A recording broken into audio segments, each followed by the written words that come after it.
নমস্কার, আমি শ্রী দেবাশিস। আমার ইউটিউব চ্যানেলে আপনাদের প্রত্যেককে স্বাগত। আজকের আলোচ্য বিষয় হচ্ছে একাদশ ভাব, মানে আপনার জীবনের এমন একটা পার্ট যেটা করলে আপনার হয়তো ভবিষ্যৎটা খুব বেটার যাবে। কি? আয় ভাব। আপনি জীবনে ইনকাম করছেন, মানুষ কি চায়? আমি ভবিষ্যৎটা বেটার করে তুলি। তার মানে আমার জীবনের একটা অর্থের একটা ইনকাম আমি কি করব, আলাদা সাইড করে সেটা আমি ফিক্সড করবো বা জমাবো, তাই তো? আমি বিজনেস করছি, আমি চাইবো আমার আয় হোক।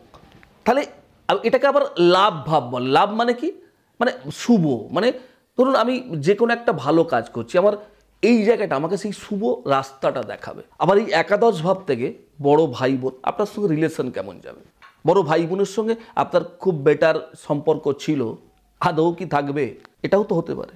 বড় ভাই বোনের সঙ্গে জায়গা জমি নিয়ে ঝামেলা হতে পারে, নানা রকম সমস্যা। দেখবেন গরমকালে অনেকের কাশি হচ্ছে, ঠান্ডা লাগছে, এ আবার কি? গরমকাল, লোকের গরমে মাথা খারাপ, তার গরমকালে তার সর্দি জ্বর কাশি একটা লেগে থাকে, কন্টিনিউয়াস তার একটা লেগে থাকে। এটা কিন্তু একাদশ ভাবের উপর ডিপেন্ড করে। হ্যাঁ, এটা কিন্তু বারবার বলছি, এই যে আমি ভাবগুলো আলোচনা করছি তার সঙ্গে কিন্তু অবশ্যই গ্রহগত একটা ম্যাটার থাকে, যেটা তো এই মুহূর্তে সব আলোচনা করা যাবে না। তো যাই হোক, আমি জীবনে আমি কেন, আমি প্রত্যেকে, আমরা যারা মানুষ তারা চাইবো কি আমার জীবনে আমি অর্থ সঞ্চয় করব। তা আপনি ভাবছেন আমার বিজনেস তো খুব ভালো চলছে, আমার সপ্তম ভাব খুব ভালো, আমার রোজগার ইনকাম খুব বেটার, আমার ষষ্ঠ ভাব দেখা যাচ্ছে এখানে ঋণের কোনো জায়গা নেই, কিন্তু দেখতে পাচ্ছেন তারপরেও আমি কিছুই ইনভেস্ট করতে পারছি না, কিছুই জমাতে পারছি না, আমার কিন্তু ঋণ হয় না। ভালো করে বুঝবেন, কিন্তু ষষ্ঠ ভাব বেটার, সপ্তম ভাব আপনার ইনকামের জায়গা বেটার, কিন্তু আপনার অর্থ জমছে না। মানে যেটা আনছেন ঠিক সেটাই বেরিয়ে চলে যাচ্ছে।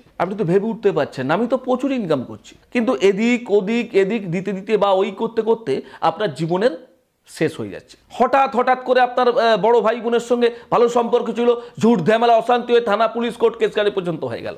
যে বড় ভাই বোন আপনাকে বাবা মায়ের মতো আপনাকে স্নেহ করতো, তার সঙ্গে আজকে হঠাৎ কোর্ট কেস কাছারি চলছে। এগুলো কিন্তু অনেক বিষয় আছে ভাবার। আমরা এটা ভাবি না, জানেন তো? আমরা ভাবি হ্যাঁ চলো না, ইনকাম হচ্ছে, কালকে বেশি করে কামিয়ে নেবো, কিন্তু না, এটা কিন্তু ভবিষ্যতে আপনাকে কিন্তু ধ্বংস করে দেবে। কিরকম? আপনার গ্রহগত কারণের জন্য আজকে আপনার ষষ্ঠ ভাব সপ্তম ভাব বেটার আছে, কিন্তু দশা অন্তত দেখতে হবে। আপনার হয়তো দেখা যাবে আজ থেকে 2-4 বছর পর আপনার দশা এমন একটা জায়গায় চলে গেল যে আপনি ইনকাম তো কিছু করতে পারলেন না ভবিষ্যতের জন্য। এমন একটা পার্ট চলে আসবে যে পার্টে আপনি হয়তো ঋণ দেনা করে আপনি শেষ হয়ে যাবেন, কারণ আপনার তো একটা অর্থ জমানো নয়। আপনার কালকে ভবিষ্যতে একটা কোনো বড় বিপদ হয়ে গেল, ধরুন আপনার কোনো শারীরিক সমস্যা ঘটে গেল, আপনি অর্থ চেয়ে কি আপনি জীবনে সেই জায়গাটা সলভ করবেন, নাকি জীবনে আপনার যে জমানো অর্থ থেকে আপনি নিজের জায়গাটা সলভ করবেন? কারণ আপনি কারো কাছে হাতটা পাতবেন কেন? আমাদের হাত দিয়ে যে ইনকাম করো খাটো, তাই না? আমরা হাত পাতার জন্য নয়, কিন্তু এটা যাদের স্বভাব তাদের আলাদা জিনিস। বাট আমি এনি টাইম চেষ্টা করব, আমি নিজের দম, আমার নিজের ক্ষমতায় কি করব, আমি নিজের ক্ষমতায় আমি প্রত্যেককে আমার ফ্যামিলির ভালো রাখবো এবং প্রত্যেকের ভালো চাইবো। তার জন্য কিন্তু একাদশ ভাব ডিপেন্ড করে।